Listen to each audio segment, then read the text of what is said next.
Hey guys, welcome back to मेरे YouTube channel. Saqlain की नज़र अब रमशा के ऊपर है। वो चाहता है कि किसी भी तरीके से रमशा से जान छोड़ी जा सके। सकलैन अब कौन से रमशा के ऊपर इल्ज़ाम लगाएगा और किस तरीके से रमशा को इस घर से निकालेगा, ये सब कुछ आज के शो में बताएंगे। जो नए लोग हैं मेरे चैनल पे, जल्दी से चैनल को सब्सक्राइब कर दें और साथ में लगे बेल के बटन को लास्ट में प्रेस कर दें ताकि नई से नई आने वाली वीडियो नोटिफिकेशन आप लोगों को आसानी के साथ मिल सके। मानूर की वजह से फराज के ऊपर तरह तरह के इल्ज़ाम लगते हैं। जैसे ही फराज अपने घर जाता है तो माँ भी फराज से नाराज होती है और इसे समझाने की कोशिश करती है। कहती है कि बेटा तुम्हें मानूर से दूर हो जाना चाहिए, आपको किसी किस्म का कोई भी नुकसान हो सकता है। फराज जब ये बातें सुनता है तो अपनी माँ को समझाने की कोशिश करता है और कहता है कि माँ जी, आप लोगों के साथ मैं खड़ा हूँ, कोई भी मुश्किल आप लोगों के ऊपर आएगी तो मैं आपको कभी भी अकेला नहीं छोड़ूंगा। क्योंकि माँ डर रही है कि भाई अगर फराज को कुछ हो गया तो उसके बाद हम किसी भी काम के नहीं रहेंगे।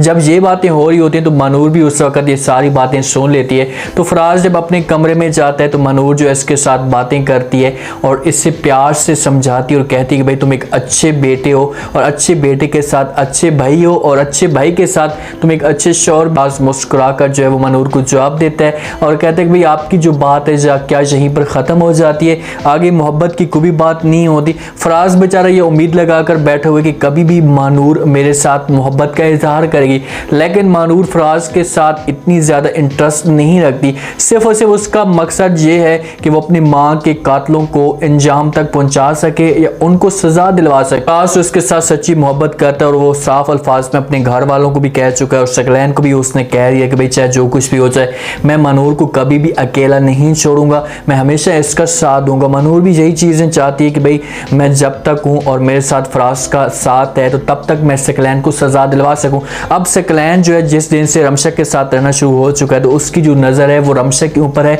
और वो चाहता है कि रमशा के ऊपर कोई ऐसा इल्ज़ाम लगाया जा सके जिससे रमशा की जल्द से जल्द शादी कराई जा सके। फ़ौरन जो अपनी बेगम के पास आता है। जब रमशा यूनिवर्सिटी के लिए जाती है तो बड़ी तैयार होकर जाती है और वो तो अपने लवर के साथ मुलाकात करने के लिए जाती है। अपने बेगम के पास आता है और उससे कहता है कि भाई आप ऐसा करें कि रमशा के ऊपर जो है वो नज़र रखें जिस हिसाब से मानूर जो हरकतें कर रही थी और खाला ने मानूर के ऊपर नज़र नहीं रखी और खाला को ज़िल्लत का सामना करना पड़ा और रमशा की वजह से हमें कोई ऐसा ना हो कि नदामत का सामना करना पड़े। आप अभी से रमशा के ऊपर नजर रखें और इसे समझाएं। तो फौरन जो है सकलैन की बेगम अरीबा बातें मान लेती और कहती कि भाई आपको परेशान होने की कोई भी जरूरत नहीं है।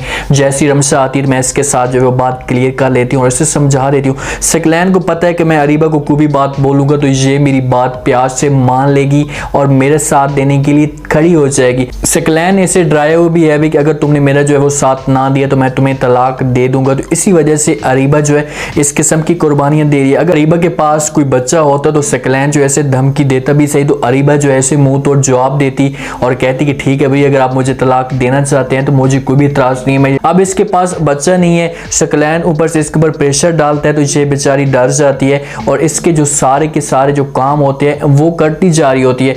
रमशा जाती है, जाकर जो है माहिर के साथ भी मुलाकात करती है। जैसे यूनिवर्सिटी से छुट्टी होती है माहिर के पास जाती है और मानूर के साथ भी मुलाकात करती है, फराज के साथ भी मुलाकात करती है। इनके साथ मुलाकात करने के बाद जब घर जाती है तो फौरन जो है इसकी आप ही इसके सामने खड़ी हो जाती है और इससे पूछती कि भाई तुम यूनिवर्सिटी जाती हो, यूनिवर्सिटी जाने के बाद फिर कहाँ जाती हो, सब कुछ सच बताओगी। तो वहाँ पर रमशा जो है इससे झूठ बोलने की कोशिश करेगी तो साथ में जो है वो सकलैन मौजूद होता है और वो रमशा के ऊपर प्रेशर डालने की कोशिश करता है। इसे कहते हैं कि भाई आपको पता है कि मैं झूठ जो बिल्कुल भी नहीं सुनता, मैं धोखा बिल्कुल भी बर्दाश्त नहीं कर सकता, जो बात भी है आप मुझे खुलकर सब कुछ सच बता दें। अब सकलैन को शक है कि ये जाती है माहिर के साथ जाकर मुलाकात करती है और इसी के साथ बात करती है और सकलैन ऐसी चीज़ें नहीं चाहता। सकलैन चाहता है कि इसकी शादी किसी और के साथ हो जाए, माहिर के साथ ना हो। अगर माहिर के साथ होती है तो माहिर को भी अपनी जायदाद का हिस्सा मिलेगा, मानूर को भी अपनी जायदाद का हिस्सा मिलेगा, मतलब दोनों भाइयों को जायदाद का हिस्सा मिलेगा। तो सकलैन के पास जो जायदाद होगी वो कम हो जाएगी। इसी वजह से ये पूरी कोशिश कर रहा है कि इसकी शादी ऐसी जगह पर कराई जा सके जिससे इसका जो हिस्सा है वो मुझे मिल जाए। सकलैन अपने ऑफिस में मौजूद होते हैं तो वहाँ पर जो इसके पास वकील जो पटवारी जाता है और जाकर इसके साथ गपशप लगाता है और इसके जो पेपर्स होते हैं सारे मकान के वो इसके सामने कर देता है और इससे कहते हैं कि भाई आपने कितनी कमाल तरीके से अपनी सास की जो जायदाद थी वो सारी की सारी हड़प कर ली, अपने नाम कर ली। लिए। अब इसने फ्लैट जो है दोनों, ये वाला फ्लैट भी जो इसमें मनूर की माँ रहती थी वो भी अपने नाम कर लिए, और दूसरा जहाँ पर अरीबा रहती थी वो भी इसने फ्लैट अपने नाम कर लिए। अब सारी की सारी जो दौलत है वो इसके पास आ चुकी है। अब कोई भी ऑप्शन जो है मनूर के पास नहीं रहा। मनूर सिर्फ और सिर्फ जा सकती है, जाकर पुलिस में जो है रिपोर्ट करवा सकती है। यही रहता है जैसे ही अपने घर में है तो फौरन जो है मनूर की रिंग पे इसकी नज़र पड़ती है, तो वो ये रिंग उठा लेता है। वो चाहता है कि किसी तरीके से मनूर से कोई बदला लिया जा सके, क्योंकि इसकी किसी एपिसोड में लड़ाई हुई थी तो माहिर यही बदला चुकाना चाहता है। वो जब रिंग उठाता है अपने पास तो मनूर आती है, रिंग ढूंढने की कोशिश करती है तो उसे रिंग नहीं मिलती, तो वो सारा का सारा जो इल्ज़ाम है वो माहिर के ऊपर लगाना शुरू कर देती है। जब घर में शोर मचता है तो फराज भी आ जाता है, और फराज जो है वो मनूर से आकर पूछते हैं कि भाई क्या हुआ, इतना शोर आप क्यों मचा रही हैं, जब माहिर को क्यों डांट रही हैं। तो मनूर कहती है कि भाई इसने मेरी रिंग उठाई और मुझे वापस नहीं दे रहा। तो फौरन माहिर बोल पड़ता है और अपने भाई को कहता है कि भाई जान ये मेरे ऊपर इस तरह का झूठा इल्ज़ाम लगा रही है, मैंने इस किस्म की कोई भी रिंग नहीं उठाई, जब मैं इस किस्म की हरकत नहीं कर सकता। तो फराज जो है वो मनूर को चुप करा देगा, उससे कहेगा भाई चलो आप जाएं, आप जाकर अपने कमरे में ढूंढें, हो सकता है कि आपको उस कमरे में मिल जाए, आप ऐसे माहिर के ऊपर इल्ज़ाम ना लगाएं। जब मनूर जाएगी कमरे में ढूंढने की कोशिश करेगी तो हो सकता है कि उसे किसी अलमारी में या किसी जगह पर मिल जाए, तो फराज की नज़रों में थोड़ी बहुत मनूर की जो इज़्ज़त होगी वो कम हो जाएगी, क्योंकि माहिर यही चीज़ें चाहता था। वो चाहता था कि फराज की नज़रों में थोड़ी सी मनूर की इज़्ज़त कम हो या मनूर के ऊपर वो गुस्सा करे, इसे डांटे, इसके ऊपर प्रेशर डालने की कोशिश करे कि भाई किसी के ऊपर इल्ज़ाम लगा देती हैं, हर चीज़ को खुद संभाल कर नहीं रखती, वो चोरी करके बेचेगा तो नहीं, सिर्फ और सिर्फ उसकी यही सोच है कि किसी तरीके से मनूर को सबकी नज़रों में गिराया जा सके। अब देखना चाहिए कि सकलैन की जो है वो चाल कौन सी हो सकती है, किस तरीके से वो रमशा के ऊपर प्रेशर डालने की कोशिश करेगा और किस तरीके से वो अपनी बेगम को राज़ी करेगा रमशा की शादी करवाने पे। वो उसके सामने सारी असलियत खुलकर आ जाएगी कि रमशा का जो ताल्लुक है वो माहिर के साथ है, जो फराज का भाई है। तो वो हरगिज़ ऐसा नहीं चाहेगा, वो चाहेगा कि रमशा का रिश्ता ऐसी जगह पर हो सके जो हमारे करीब हो और जायदाद का जो हिस्सा है वो भी हमारे नाम आ जाए।